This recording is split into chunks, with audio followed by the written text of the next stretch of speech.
Hello Longhorn. Hello Longhorn. Hello Longhorn. Hello, Longhorn. This is a Texas X's podcast introducing you to Longhorn entrepreneurs and business leaders. I'm Sarah Light, and today we have the founder of Soto Co, Rick Soto. So it is a custom men's clothing company here in Austin, and you've probably seen his suits on television on football players. So here is Rick Soto. 2008, he graduated with a BS in advertising from the University of Texas. So for those who don't know, this year, I guess last year, because we're in 2026, but the 2025 Distinguished Alumni Awards, they have an orange jacket that they wear historically. And I don't know who's made them in the past. It was just a nondescript. I don't want to make it sound like not special, but it was a company somewhere. Yeah. And we started this Longhorn Business Network, and the whole goal is to support Longhorn-owned companies. And finally this year, the Distinguished Alumni jacket is made by a Longhorn. Yeah. You make them. Yeah, it was really cool because when Patricia came by, she brought the jackets that they have been using for the longest time. And I believe the thing that helped was, one, me being a Longhorn, two, also being local. Whereas I think the other company was like somewhere in Indianapolis or something like that. So when they brought it, they told me about, the adjustments that they wanted to make as far as like the look and the quality of the fabric and all that kind of good stuff. And what was great was we were able to take the exact fabric and replicate the like specific Pantone of the Texas orange. Yeah. And was able to make like thousands and thousands of meters of this fabric. So, hopefully for the foreseeable future, I'll be making them for the Distinguished Alumni moving forward. That's really cool. Yeah, there's a woman here who owns a store called Vintage Longhorn right down the street, and she goes to estate sales, and there was a Distinguished Alumni jacket. I don't know if you got to see one from like the 60s that was falling apart that somebody had sold sadly in an estate sale. But it's cool, the history that it's been around for a while. And now you're part of it. Yeah, man, it's so cool to be a part of it. And then we're doing like custom linings on the inside. We have like custom Texas X's buttons. Yeah. It's really, really cool. So we start this by, why did you choose the University of Texas? The University of Texas. So I'm from Victoria, Texas. Okay. And I believe, everything's still, top 10% at UT? Yep. Yeah, so my best friend from back home, he applied at UT, and he was top 10%, so he was already a shoo-in, and I, applied to different universities. Definitely wanted to get into UT, but I was like top 13%. So I didn't get in. That's still good. Yeah, I'll take it. So I didn't get in, but I did the CAP program. So I went to UTSA my freshman year. And thank God it was a little bit easier back then, because I hear now you have to have like a 3.7 or something like that. Where back then all I had to do was have a 3.0. So I was able to finesse my way through UTSA to get the automatic acceptance into UT. So I came here my second year as a liberal arts major, and was able to, eventually get into advertising, which is what I graduated with my degree with. Okay, from Moody, same. And where did you live when you got here? Did you live in a dorm as a sophomore? I didn't. I did a random roommate search, and I lived off Riverside at the University Commons. And nice. Solid. Much fun. Yeah. they had volleyball there, which was cool. Yeah. Volleyball, I feel like pools. Throughout my 4 years, I went through like 3 or 4 different apartments out there. So it's pretty cool when I go back and I'm like, man, I remember taking a left on Wickersham. It was a spot back then. Okay, so you were eventually an advertising major. Is that what you thought you were going to do, is work in an advertising agency, or you just were like drawn to it as creative? I draw as more creative, and I knew I wanted to have a business. I just didn't know what at the time. And, if I could find a way to kind of, avoid the tough sciences and math classes and stick to stuff that's creative, I was like, you know what, advertising would be a pretty good route to go. So yeah, I took summer classes to try to get the application approved, and then luckily it worked out, and was able to pursue advertising. Where then I got a job in advertising right after college, so that was pretty cool. And then were you involved on campus? Like, you were in a fraternity, right? Yeah, I was a part of Kappa Alpha Psi Fraternity Incorporated. Intramural sports and all that kind of good stuff, and then just trying to be as active as possible with different organizations and stuff like that. So you got right out of school, you were like, okay, I'm going to go the advertising route. Is that what and you went and did the advertising route? I did. Okay. Yeah. So I interned in New York at an advertising agency, and then was able to secure a job right out of college, which was nice. But the cool thing was my client was actually Dell. So I went all the way to New York to have an Austin client, and in the office, all the conference rooms were named after like places in Austin. So like one was South Congress, and the other one was like Barton Springs. So it was kind of like taking a piece of home with me whenever I went out there. Okay, so you worked in advertising, and then you also worked in pharmaceutical sales. Yes. Yeah. When did the fashion thing start? It started in New York. Obviously, then everybody was like dressed to the nines with the suits and the ties. So And you liked that? I did, yeah. And my ambition was like, oh, maybe I could start a necktie collection. And it was like a side hustle that when I moved back to Texas, it was, just doodling designs and stuff like that. And then I was in Dallas, and then I moved back to Austin, and I did pharmaceutical sales.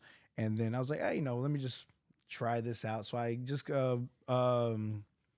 met with like a bunch of different manufacturers that kind of like can do like low quantity for my designs, and was able to find some people that were able to do it. So started as strictly accessories. And was it Soto Co at that point? It was called the Soto Ties, and that was a great name. But my logo, which is funny, I look back at it now, it looks just like the Pringles man. And I'm like, good thing we rebranded.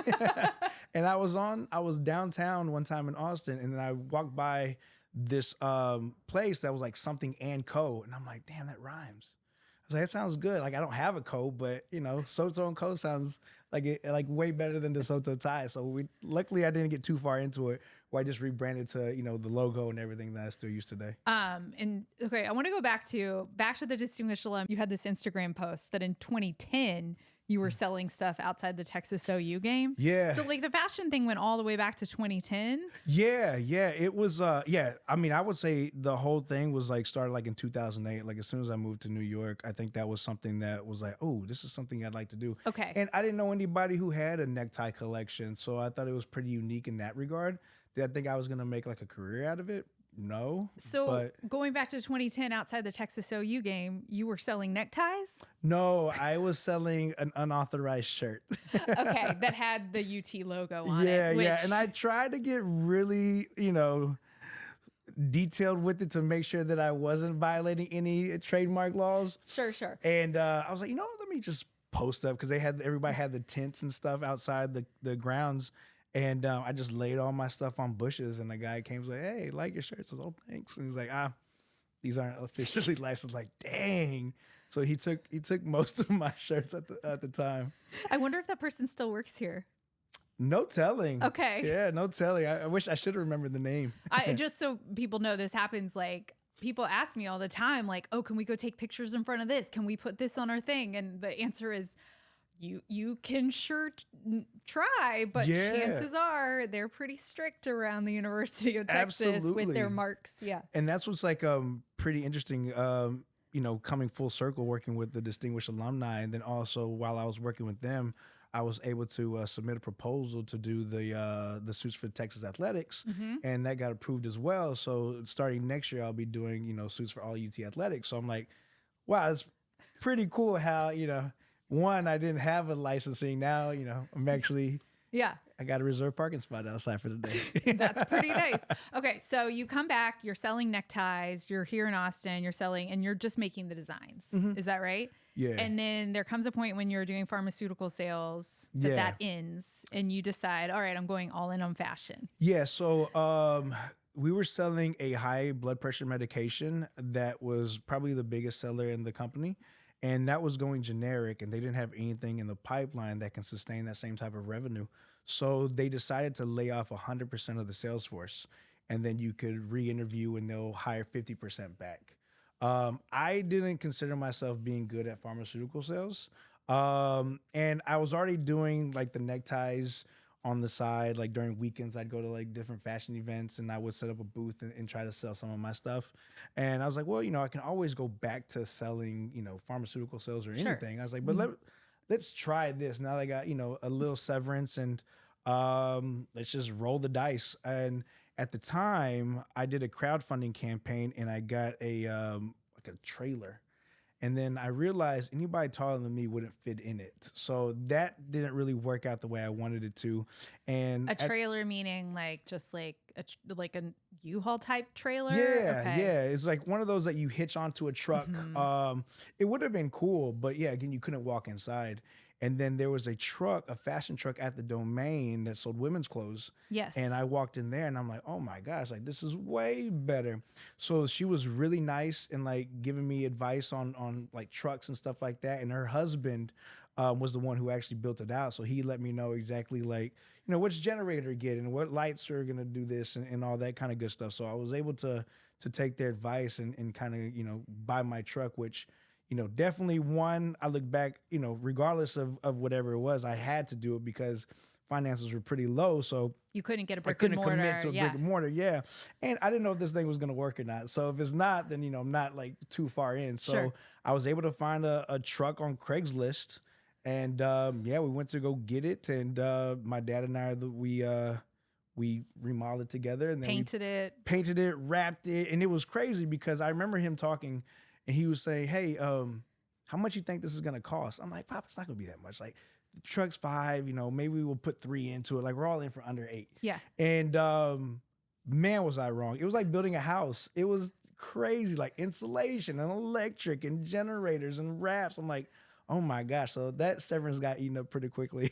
Right. And so then did you know at that point that were you just going to sell neckties out of this truck, the Soto and Co truck? At that point I knew I was going to do suits. Okay. So yeah, we knew we were going to do suits and the accessories were at that point we're going to transition to being secondary. Okay. Did you know that there was a customer here? Or you just like wanted to see what was going to happen? I wanted to see what was going to happen, but when people talk to me about it now, I would say, well, Austin was the best place because one, I'm a bigger fish in a smaller pond. Mm-hmm. Whereas if I were to go to Dallas or Houston, I'm going to be a small fish in a big pond.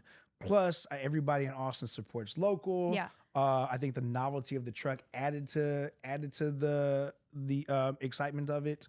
And I think that's those factors is what helped me kind of like build a snowball. And so you were doing custom suits for men. And who was like your first customer?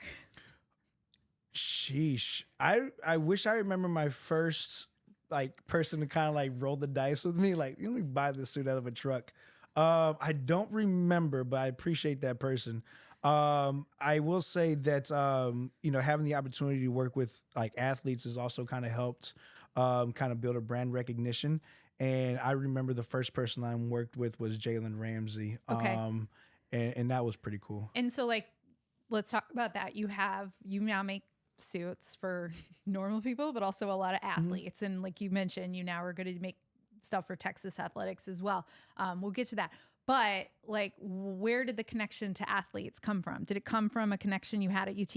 Yeah, absolutely. Okay. Yeah. One of my close friends, David Mulugeta, he was just starting his like career as an NFL agent. And he always said, well, I'll introduce you, just build the relationship. And through him was the main resource where I was able to like build a foundation with working with athletes. He said, I'll introduce you, but you're in charge of building the relationship. Yeah, okay. Yeah. And through that, and then obviously being in school when we won the national championship, being familiar with a lot of those guys and them coming back in Austin and through that network and other ones, them coming back to support me and then kind of building a snowball effect from there. So again, you can be introduced to somebody, but you still have to build a relationship and you have to make a good suit. So like, how did you know? What was your experience? You're not actually sewing the suits. No, yeah. You're taking the measurements, you're finding the materials, you're helping guide them into finding something. Is that how it is? Yeah. Okay. I say I'm just like the glorified middleman. Like, I have the tailors that do all the stitching and the sewing. And how did you find them? Man, it was tough. So what I did originally was I just started buying suits from all different, tailors and factories. Okay. And then I took it to a master tailor and I had him dissect it. And I said, okay, which one's like the best turnaround, like best quality, the turnaround time, the price, And it's like, doesn't matter where it's coming from. I just need to know as far as quality, which one was the best.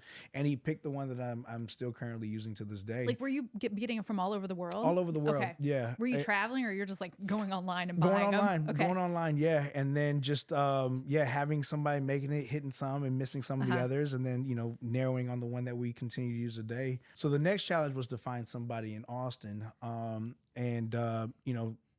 would physically take garments to other tailors to knock it out, and then I found one guy who worked close to my house, and was able to talk with his protege, and was able to say like, hey, why don't you just come work with me? And so he worked with me part-time for a while, and then he was like, I don't really trust going full-time yet because I don't know if we have enough business.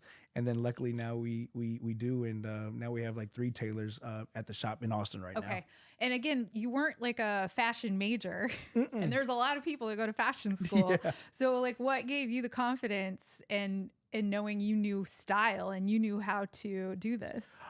I will say it's probably like a lot of hit and miss for sure. Okay. I think in the beginning I was like, oh, I know everything. And then I started realizing like, dang, there's still more I have to learn.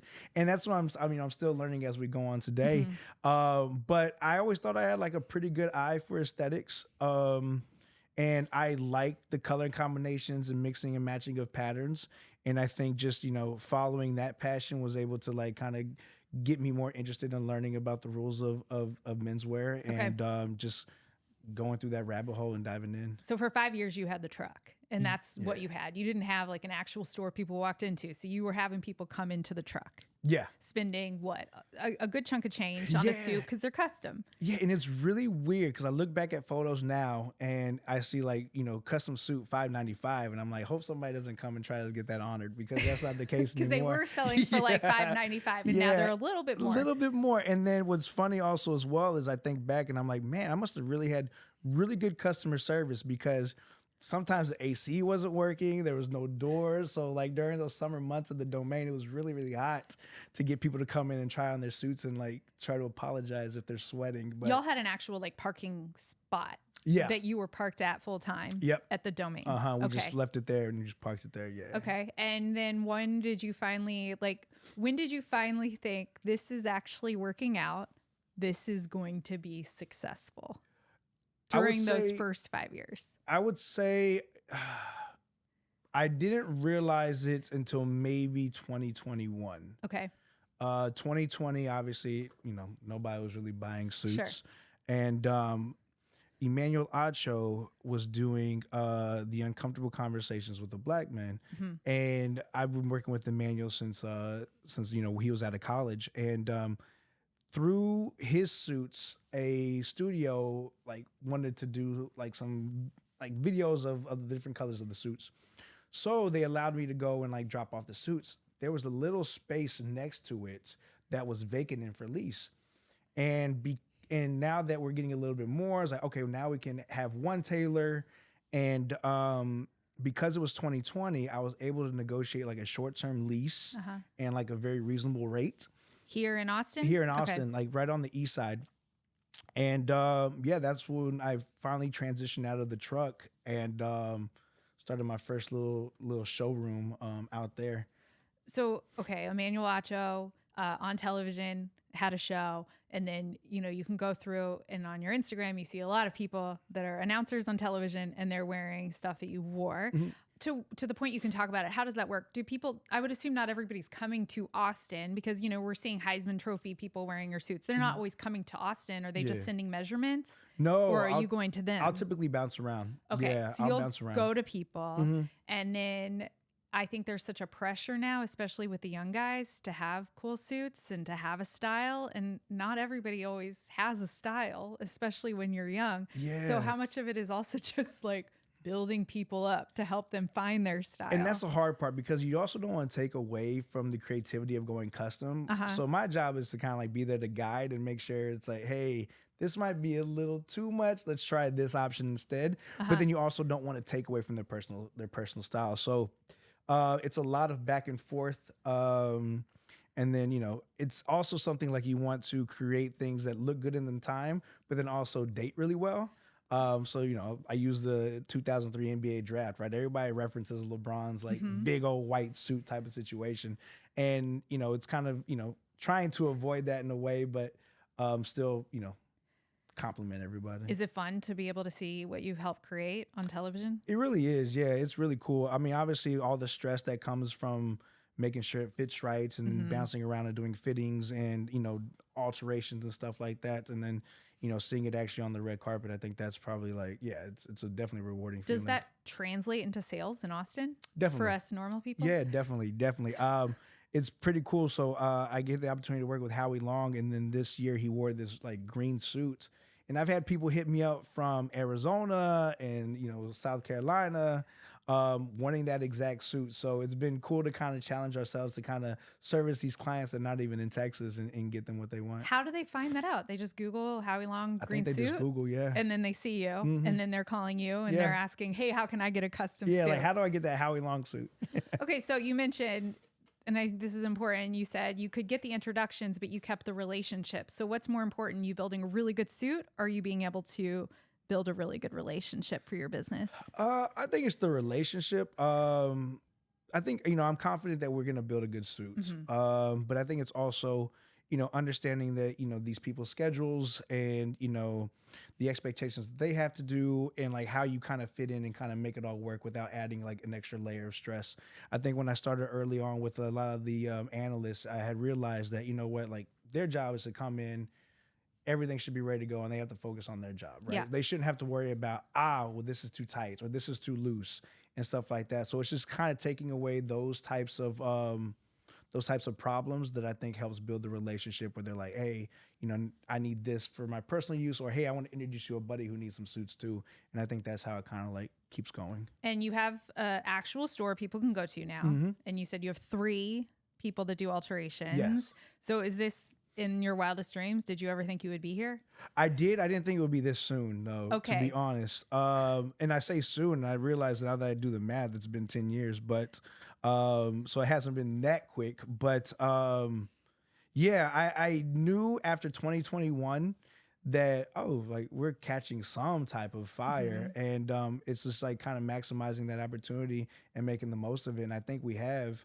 And then now it's leading to, more things that now like are expanding our minds to be like, oh, well, maybe this is possible too, type of situation. I was reading a Texas Monthly article on you, and you said that one of your goals was to dress Matthew McConaughey. Yeah. Have you done that? I haven't. Even I know. after that article? I know. Trust me. And it's so funny. So like when you go to my shop, there's like memorabilia and pictures from like, everybody that I worked with. And then I've had this, like, since I was in the truck, it has a frame that says reserved for Matthew McConaughey. And so whenever I do have the opportunity to work with him, that's where the picture's going to go. And out of everything I have, that's everybody's favorite. That's really funny. Have you done Glenn Powell? No, I haven't. So you haven't really transitioned into the Hollywood? I haven't. No, but that would be great. They need to know that you do the lean suits. Absolutely. Too. I could, whatever they like, I'll make it. So speaking of UT, you mentioned not only are you doing the Distinguished Alumni jackets here at Texas Exes, but now you're going to be doing stuff for Texas Athletics. What does that even mean? I don't know yet. We're about to find out. All I know is to say congratulations. And I was like, okay, I'll ask questions later. So I don't know, but I'm excited to find out because I know it's probably going to be more than football. And then I'm excited to see, what other types of sports require suits and, just how I could be a service to the industry, to the university and continue to grow, my brand with it, because I love Texas. So it's like, it's definitely a dream come true to be able to be included in stuff like this. Yeah, because again, when you started, I don't think in college athletics anybody could have imagined a world that the athletes also have to have a look when they're walking to the games. It's wild. And the pressure is on. Photographs are taken. They're sponsored, and they have to look good. And they're 18-year-old kids, and not all of them probably like have a clue as to what a good suit should look like. And that's what's so funny because I think I forget that they're 18, and when I make suits, I notice that now I have to like write notes like, keep this button unbuttoned. Make sure that this tie, like here, don't wear a backpack. All these small things that I'm not used to like chiming in on because you're right. Like when they walk down, all the cameras are on them, and it's obviously I want them to feel good and look good, but it's also a reflection of how the suit looks to everybody else. So I'm like, That's really keep cute. these things. That you would have to write notes, and Yeah. that totally makes sense because why would they know? Yeah, for sure. Yeah. When you look back to your time at the University of Texas, did you have a favorite spot that you would grab food at?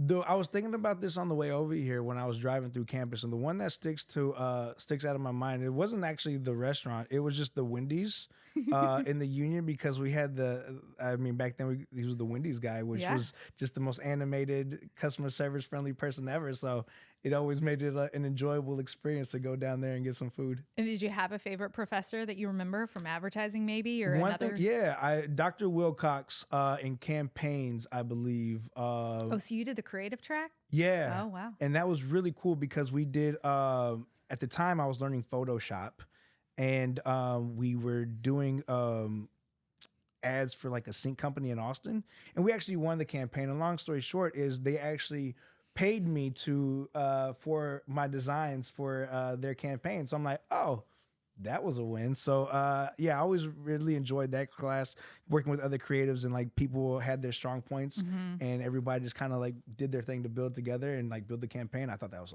the best class. Well, thank you so much for coming appreciate in. it. You Thank also have a you. location now in San Antonio, Yeah. So right now what's cool is like we're using the truck. the Austin truck. Yeah, as a Okay. foundation to plant the seed in a different city, and we're looking at brick and mortars right now. So yeah, we are up and running in San Antonio, literally, so we can pull up to you for the time being. Have you entered into the basketball space? A little bit, and Do you want to make one for the 7-foot tall San Antonio Spurs player? okay. So yes, For and I'm Wembanyama? trying. I'm actually like He actively would probably trying. not fit in the truck. He wouldn't. So one thing, you only could be 6'8" in the truck. So Okay. there's sometimes I had to do measurements outside, but there's this picture of I believe it was Wilt. No, was it Wilt Chamberlain? No, Kareem. It was Kareem Abdul-Jabbar, and he was with his tailor, and the tailor was measuring him, but the tailor was standing on a chair. And I was like, I would love to recreate that photo with Wemby. All right, so Matthew McConaughey and Wemby. Yeah, That's what we're putting out in the universe today. 2026. Okay. Yeah. Well, thank you for coming in. You also have a wine bar.